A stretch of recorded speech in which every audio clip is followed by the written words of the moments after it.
അസ്സലാമു അലൈക്കും വറഹ്മത്തുള്ളാഹി വബറകാതുഹു. അള്ളാഹുവിൻ്റെ കാരുണ്യവും അനുഗ്രഹവും നമ്മളിലെവരിലും വർഷിക്കുമാറാകട്ടെ എന്ന് പ്രാർത്ഥിച്ചുകൊണ്ട് പ്രവാചകൻ മുഹമ്മദ് മുസ്തഫ സല്ലല്ലാഹു അലൈഹി വസല്ലമയുടെ ജീവിതകഥയുടെ 195 ഭാഗത്തിലേക്ക് നിങ്ങളേവരെയും ഞാൻ സ്വാഗതം ചെയ്യുന്നു.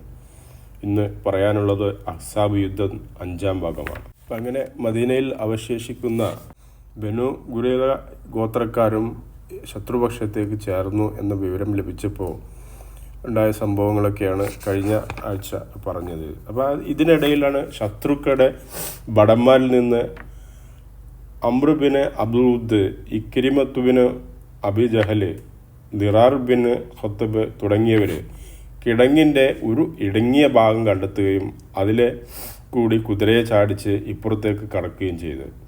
അപ്പോൾ അവർ കിടങ്ങിൻ്റെയും സിൽ മലയുടെയും ഇടയിൽ കുതിരയെ ഓടിച്ച് അങ്ങോട്ടും ഇങ്ങോട്ടും നടക്കുന്നുണ്ട്.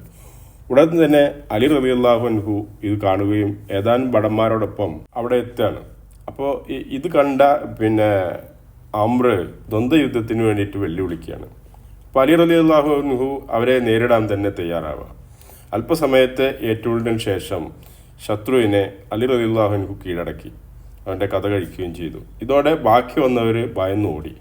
അവർ കിടങ്ങിന് മറുപാടും ചാടിയിട്ട് രക്ഷപ്പെടുക ചെയ്ത്. ഇക്രിമ തൻ്റെ കുന്തവും ഉപേക്ഷിച്ചാണ് തടി രക്ഷപ്പെടുത്തിയെന്നാണ് പറയുന്നത്. പിന്നീട് ശത്രു സൈന്യം പലതവണ കിടങ്ങ് മുറിച്ച് കടക്കാൻ ശ്രമിച്ചെങ്കിലും മുസ്ലിങ്ങൾ അമ്പുകൾ കൊണ്ട് അവരെ നേരിടുകയായിരുന്നു. അങ്ങനെ അവരുടെ ആ ശ്രമം തീർത്തും മുസ്ലിങ്ങൾ പരാജയപ്പെടുത്തുക ചെയ്തു. അങ്ങനെ ബനു ഖുറൈളക്കാരുടെ വഞ്ചനാ വാർത്ത സ്ഥിരീകരിച്ച സമയത്ത് നബി സല്ലല്ലാഹു അലൈഹി വസല്ലമ തൻ്റെ വസ്ത്രം കൊണ്ട് പൊതിഞ്ഞ് അല്പനേരം കിടക്കുക ചെയ്തു.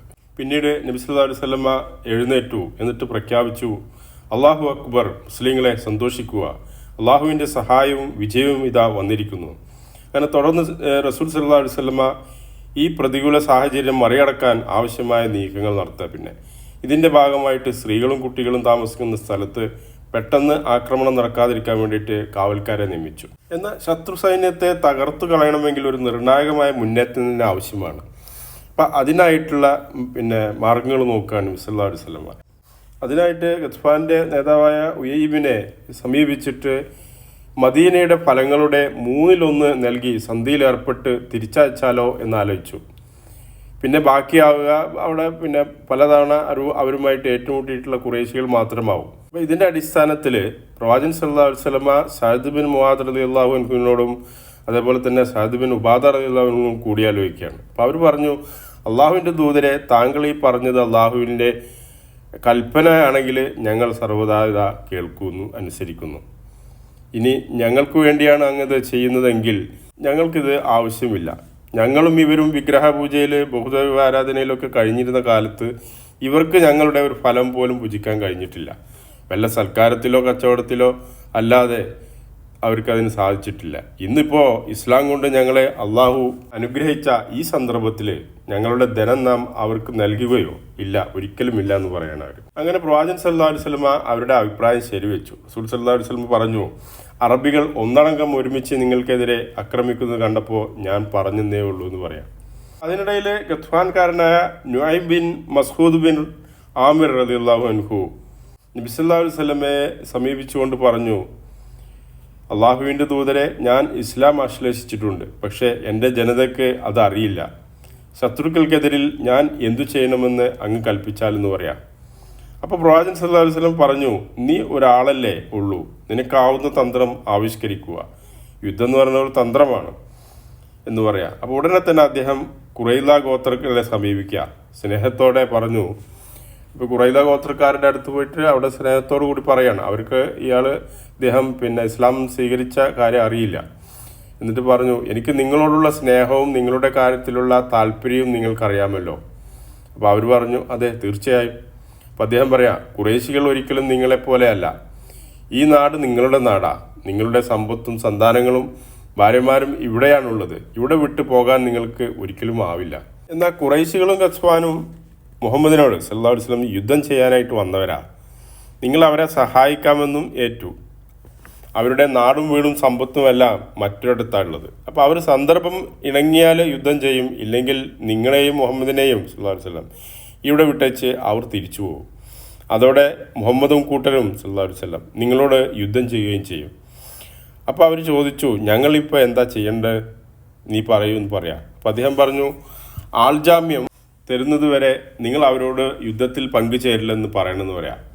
അപ്പോൾ അവരതൊക്കെ ശരിയാണെന്ന് അവർക്കും തോന്നി. കാരണം ഇവർ പുറത്തുനിന്ന് വന്നവരാണ്. യുദ്ധത്തിനുള്ള ഒരു സാഹചര്യമൊക്കെ ഉണ്ടായാൽ യുദ്ധം ചെയ്യും, അല്ലെങ്കിൽ അവർ തിരിച്ചു പോവും. പിന്നെ നമ്മൾ മാത്രമേ ഇവിടെ ഉണ്ടാവുള്ളൂ, നമ്മൾ മുസ്ലിങ്ങൾ, നമ്മൾക്കെതിരെ മുസ്ലിങ്ങൾ തിരിയും എന്നുള്ള തോന്നൽ അവർക്ക് വന്നു. അപ്പോൾ പിന്നീട് എന്താ നുഐം റളിയല്ലാഹു അൻഹു എന്താ ചെയ്തതെന്ന് വെച്ചാൽ ഖുറൈശികളുടെ അടുത്ത് പോവുക. എന്നിട്ട് അവിടെ ചെന്നിട്ട് മറ്റൊരു രീതിയിൽ ഖുറൈദ ഗോത്രക്കാരെ കുറിച്ചിട്ട് അവിടെ ചെന്നിട്ട് പറയാം. എന്നിട്ട് അവരോട് ചെന്നിട്ട് ആദ്യം തന്നെ നേരത്തെ പറഞ്ഞ പോലെ പറയാം, നിങ്ങളോടുള്ള എൻ്റെ സ്നേഹവും ഗുണകാംക്ഷയും നിങ്ങൾക്ക് അറിയാമല്ലോ. അപ്പോൾ അവർ പറഞ്ഞു അതെ.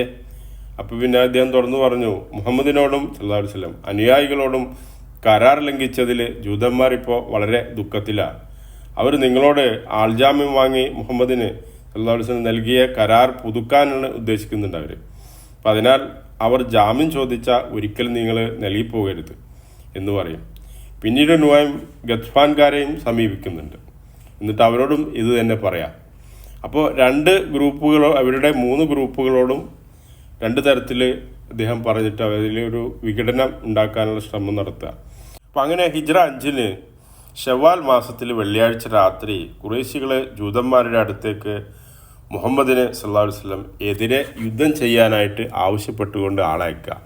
അപ്പോൾ ശനിയാഴ്ച ശബത്ത് ആയതിനാൽ യുദ്ധം ചെയ്യാൻ പറ്റില്ലെന്ന് അവർ മറുപടി പറഞ്ഞു.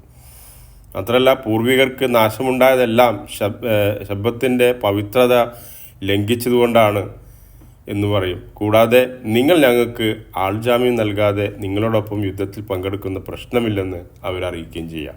അപ്പോൾ ഖുറൈശികൾക്കും ഗത്ഫാൻകാർക്കും നേരത്തെ നുഐം റളിയല്ലാഹു അൻഹു പറഞ്ഞ കാര്യം സത്യമാണെന്ന് അവർക്ക് ബോധ്യപ്പെടുക.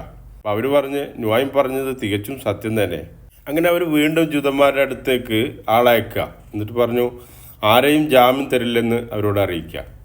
അപ്പോൾ ഖുറൈദക്കാർ പറഞ്ഞു നുഐം പറഞ്ഞത് വളരെ സത്യം തന്നെ. ഇതോടെ ഇരു കക്ഷികളും തമ്മിൽ തെറ്റിപ്പിരിയാണ്. അങ്ങനെ നുഐമിൻ്റെ തന്ത്രം അവിടെ വിജയിച്ചു. അൽഹംദുലില്ലാഹ്. മുസ്ലിങ്ങൾ പ്രാർത്ഥനയിൽ മുഴുകി. അവർ പ്രാർത്ഥിച്ചു, അല്ലാഹുവേ ഞങ്ങളുടെ വീടും കുടുംബവും നീ സംരക്ഷിക്കണേ എന്ന് പ്രാർത്ഥിക്കുക. പ്രവാചകൻ സല്ലല്ലാഹു അലൈഹി വസല്ലമ സഖ്യകക്ഷികൾക്ക് എതിരായിട്ട് പ്രാർത്ഥിച്ചു, അല്ലാഹുവേ വേദഗ്രന്ഥം അവതരിപ്പിച്ച നാഥ, വേഗം വിചാരണ നടത്തുന്ന നാഥ, സഖ്യകക്ഷികളെ തുരത്തണമേ, അല്ലാഹുവേ അവരെ പരാജയപ്പെടുത്തുകയും വിറപ്പിക്കുകയും ചെയ്യണമെന്ന് നബി സല്ലല്ലാഹു അലൈഹി വസല്ലമയും പ്രാർത്ഥിച്ചു. അങ്ങനെ പ്രവാചകൻ സല്ലല്ലാഹു അലൈഹി വസല്ലമയുടെയും അനുയായികളുടെയും പ്രാർത്ഥന അള്ളാഹു സ്വീകരിച്ചു. അങ്ങനെ നേരത്തെ ഭിന്നിച്ചു തുടങ്ങിയ സൈന്യത്തിന് നേരെ അള്ളാഹു ശക്തിയായിട്ടുള്ള ഒരു കാറ്റുവീശാണ്. അത് അവരുടെ തമ്പുകളൊക്കെ പൊളിഞ്ഞു പോകുന്ന രൂപത്തിലേക്ക് വന്നു. പാത്രങ്ങളും സാധനങ്ങളൊക്കെ അന്തരീക്ഷത്തിൽ ഇങ്ങനെ പറന്നു നടന്നു. അവർക്ക് അവിടെ പിടിച്ചു നിൽക്കാൻ കഴിയാത്ത ഒരവസ്ഥ വന്നു. മാത്രമല്ല അവരുടെ ഹൃദയങ്ങളിലെ ഭീതി നിറഞ്ഞു എന്നുള്ളതാണ്. പിടിച്ചു കുലുക്കുന്ന മലക്കുകളെയും അള്ളാഹു അവർക്ക് നേരെ നിയോഗിച്ചു എന്ന് പറയുന്നത്. സഖ്യകക്ഷികളൊക്കെ ആകെ പേടിച്ച് പരിഭ്രാന്തരാവുകയാണ്. ഈ അവസരം ഉപയോഗപ്പെടുത്തി മുസ്ലിങ്ങൾ കിടങ്ങുകൾ കടന്ന് ആക്രമിക്കുമോ എന്നുള്ള ഒരു സഖ്യകക്ഷികൾ പേടിക്കുകയാണ്. അതിനാൽ തന്നെ തുലൈഫ ബിൻ ഉലൈബ് വിളിച്ചു പറഞ്ഞു, മുഹമ്മദ് സല്ലല്ലാഹു അലൈഹി വസല്ലം ഇത് ആക്രമിക്കാൻ പോകുന്നു, രക്ഷപ്പെട്ടുകൊള്ളാന്ന് ഉറക്കെ വിളിച്ചു പറയാം. അപ്പോൾ അബൂ സുഫിയാന് പ്രഖ്യാപിച്ചു, ഖുറൈശികൾ നിങ്ങൾക്ക് താമസിക്കാൻ പറ്റിയ ഇടമല്ലത്.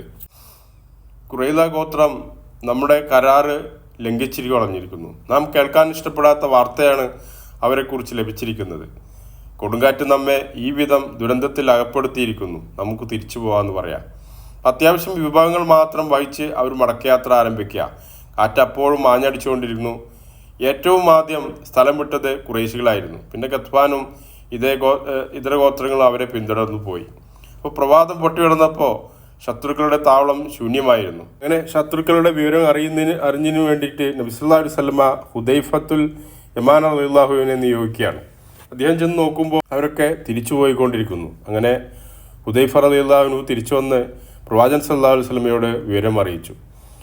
അപ്പോൾ അള്ളാഹു പ്രവാചകൻ സല്ലല്ലാഹു അലൈഹി വസല്ലമയെയും അനുയായികളെയും അവിടെ സഹായിച്ചു. തൻ്റെ വാഗ്ദത്തം പൂർത്തീകരിച്ചു എന്നുള്ളതാണ്. തൻ്റെ സൈന്യം വിജയിച്ചിരിക്കുന്നു. അങ്ങനെ ശക്തിയായ ഏറ്റുമുട്ടലുകളൊന്നുമില്ലാതെ തന്നെ മുസ്ലിങ്ങൾ വിജയം വരിച്ചിരിക്കുന്നു. അപ്പം അങ്ങനെ അറബികളുടെ ഏത് ശക്തിക്കും മദീനയിൽ വേരുറപ്പിച്ചുകൊണ്ടിരിക്കുന്ന മുസ്ലിം നവശക്തിയെ പിഴുതെറിയാൻ സാധ്യമില്ലെന്ന് തെളിയിക്കുന്ന യുദ്ധം കൂടിയായിരുന്നു അത്. കാരണം ഇതിലും വലിയൊരു സന്നാഹം ഇനി അറബികൾക്ക് ഒരുക്കാൻ കഴിയില്ല. അത്രയ്ക്ക് അധികം എല്ലാ വിഭാഗങ്ങളെയും കൂട്ടിക്കൊണ്ടുള്ള ഒരു സംഘമായിരുന്നു മുസ്ലിങ്ങൾക്ക് പ്രവാചകൻ സല്ലല്ലാഹു അലൈഹി വസല്ലമയ്ക്കും എതിരെ അവരെ തുടച്ചു നീക്കുന്നതിനായിട്ട് വന്നത്. അപ്പോൾ ആ യുദ്ധമാണ് ഇവിടെ പരാജയപ്പെട്ട് തിരിച്ചു പോകേണ്ടി വന്നത്.